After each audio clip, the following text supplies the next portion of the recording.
দুধে আঁকা বদন তোমার চন্দন। বাংলা সিনেমার ইতিহাসে এমন কিছু কিছু গান আছে যেগুলো বছর বছর পেরিয়ে গেলেও পুরনো হয়েছে বলে মনে হয় না।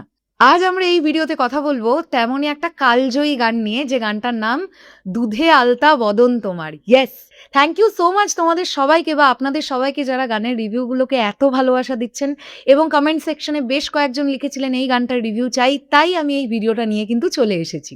মেগাস্টার শাকিব খান এবং শাবনূরের অসাধারণ রসায়ন এবং তার সঙ্গে সঙ্গে অ্যান্ড্রিউ কিশোরের হৃদয় ছোঁয়া কণ্ঠ এবং আহমেদ ইমতিয়াজ বুলবুলের অসাধারণ কথা এবং সুর, সব মিলিয়ে গানটা আজও বাংলা সিনেমার ইতিহাসে অনবদ্য একটি গান হয়ে আছে। দুধে আলতা বদন তোমার এই গানটি ফুল নেব না অশ্রু নেব এই চলচ্চিত্রটির একটি প্রচণ্ড ফেমাস গান। এই সিনেমাটির পরিচালক হিসেবে ছিলেন এফ.আই. মানিক, আর প্রযোজনার দায়িত্বে ছিল বন্ধন বাণীচিত্র। গানটার ভিডিওগ্রাফি নিয়ে যদি আমরা একটু কথা বলি, ভিডিওর শুরু থেকেই একটি নির্মল রোম্যান্টিক আবহ তৈরি করে। এই গানের মধ্যে মেগাস্টার শাকিব খানকে দেখতে পাওয়া যায় প্রেমে পড়া একজন তরুণ প্রেমিক হিসেবে, যিনি তার ভালোবাসার মানুষটির সৌন্দর্য এবং আবেগ এই গানটির মধ্যে দিয়ে ফুটিয়ে তুলছেন। দুধে আঁকা বদন তোমার চন্দনে। এই গানটির প্রতিটি দৃশ্যে মেগাস্টার শাকিব খান এবং শাবনূরের চোখের ভাষা, তাদের হাসি এবং দুজনের মধ্যে যে খুনসুটি বা দুষ্টুমি আমরা দেখতে পেয়েছি, কোথাও গিয়ে এই গানটার মাইলেজ আরও দ্বিগুণ তিনগুণ বাড়িয়ে দিয়েছে। অতিরিক্ত জাঁকজমককে সরিয়ে এই গানটার সবচাইতে বড় শক্তি হলো এর সুন্দর সরল উপস্থাপনা। এইবার আসি গায়ক অ্যান্ড্রিউ কিশোরের কথায়।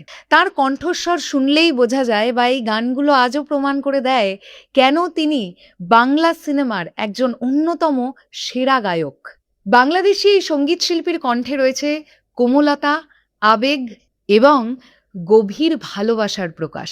গানটির প্রতিটি লাইন তিনি এমনভাবে প্রেজেন্ট করেছেন, আজও দর্শকের মনে দাগ কেটে যায়। তুমি ফেলবে যেথায় চরণ সেই মাটি।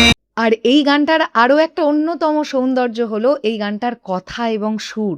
প্রিয় মানুষটির সৌন্দর্যকে দুধে আলতা বদন, চন্দনের সুবাস, দীঘল কাজল আঁখি, এমন কিছু কাব্যিক উপমায় তুলে ধরা হয়েছে। একই সঙ্গে এই গানের সুর গানের কথাগুলোকে আরও গভীর করে তুলেছে। এইবার আসি মেগাস্টার শাকিব খান এবং শাবনূরের রসায়নের কথায়। শাকিব খান এবং শাবনূর জুটিকে বাংলাদেশি চলচ্চিত্রের এক অন্যতম সেরা জুটি হিসেবে পরিগণিত করা হয়। আর এই গানটিতেও তাদের স্বাভাবিক অভিনয়, মুখে একটা সুন্দর হাসি, চোখের অভিব্যক্তি এবং একে অপরের সঙ্গে পর্দার রসায়ন গানটিকে আরও প্রাণবন্ত করে তোলে।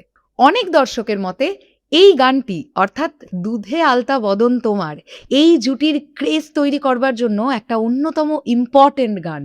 বর্তমান সময়ের মতো উন্নত মানের ভিএফএক্স বা দারুণ দারুণ সেট ডিজাইনিং না করেও একটা গান যে দর্শকের মধ্যে এতটা ইম্প্যাক্ট ফেলেছে, তার কারণগুলো কি বলুন তো?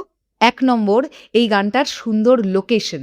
২ নম্বর, সহজ কিন্তু নান্দনিক ক্যামেরার প্রেজেন্টেশন। ৩ নম্বর, পরিষ্কার রঙের ব্যবহার। ৪ নম্বর, চরিত্রের আবেগগুলোকে গুরুত্ব দেওয়া।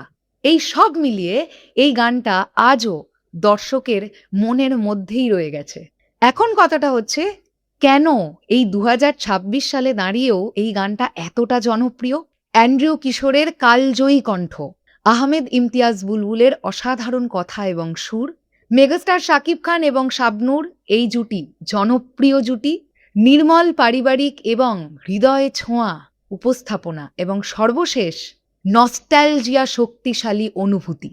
এইবার যদি আমি রেটিং দিই, এই গানটাকে গান হিসেবে আমি 10-এ 10 দিচ্ছি। কণ্ঠ হিসেবে আমি অ্যান্ড্রিউ কিশোরের কণ্ঠকেও 10-এ 10 দিচ্ছি। অভিনয় নিয়ে যদি কথা বলি, মেগাস্টার শাকিব খান এবং শাবনূর, তাদের অভিনয়কেও আমি 10-এ 10 দিচ্ছি। চিত্রায়নকে দিচ্ছি আমি 10-এর মধ্যে 9, এবং নস্টালজিয়াকে আমি দিচ্ছি 10-এর মধ্যে 10।